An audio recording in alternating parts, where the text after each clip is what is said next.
Olá, seja bem-vindo à nossa sétima aula. Na aula passada falamos um pouco sobre memória stake. Quem não assistiu, por favor, assista para poder acompanhar o nosso curso. Nesta aula, vamos falar sobre arquiteturas.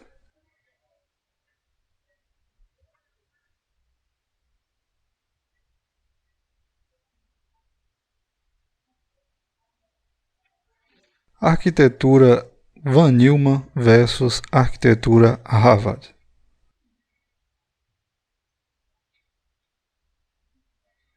Arquitetura Von Neumann é um sistema que usa a mesma memória para dados e para guardar programa. Seu bus de transferência de dados é de 8 bits, fazendo ele ser mais lento que a arquitetura Harvard. Além desse tipo de característica, a arquitetura Von Neumann usa uma filosofia CISC, que significa 7 de instruções complexas, tendo mais de 100 opcode.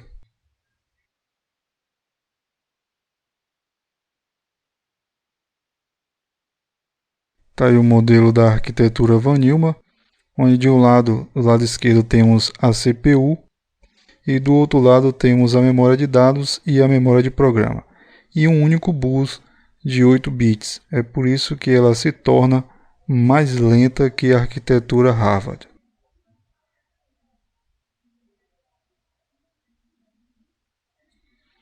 A arquitetura Harvard é uma arquitetura que tem memórias separadas. A memória de dados é separada da memória de programa, fazendo ele executar duas instruções ao mesmo tempo. Ela usa 14 bits para a memória de programa e 8 bits para a memória de dados. Ela usa um recurso chamado pipeline.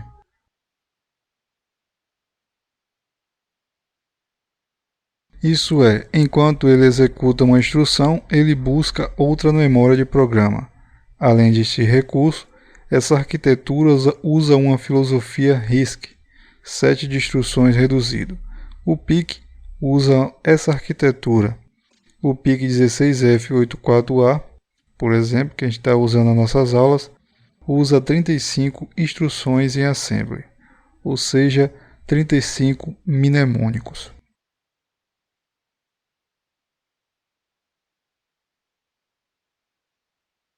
Está aí o modelo da arquitetura Harvard, onde do lado esquerdo temos a memória de programa e do nosso lado direito temos a memória de dados.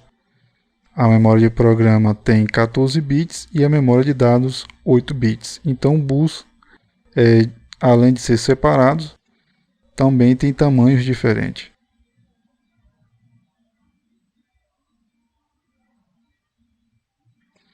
Além das duas filosofias, a CISC, Complex Instruct Set Computer, e a RISC, a que é utilizada no PIC, existe uma outra chamada CISC com S, que é Specific Instruct Set Computer. Essa filosofia só é utilizada para sistemas de computadores.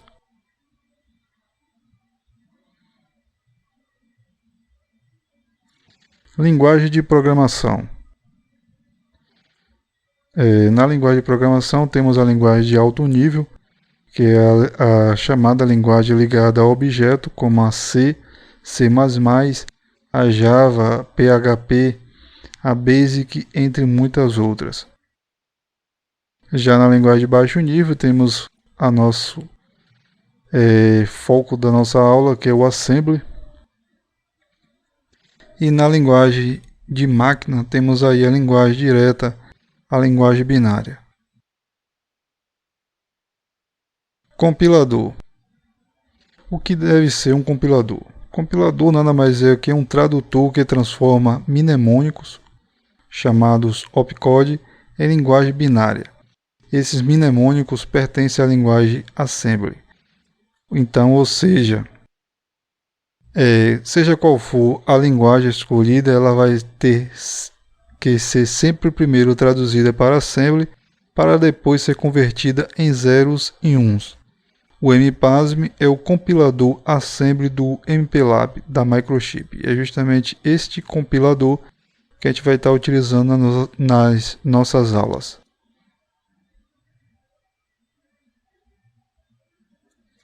Chegamos ao final da aula, espero que tenha gostado.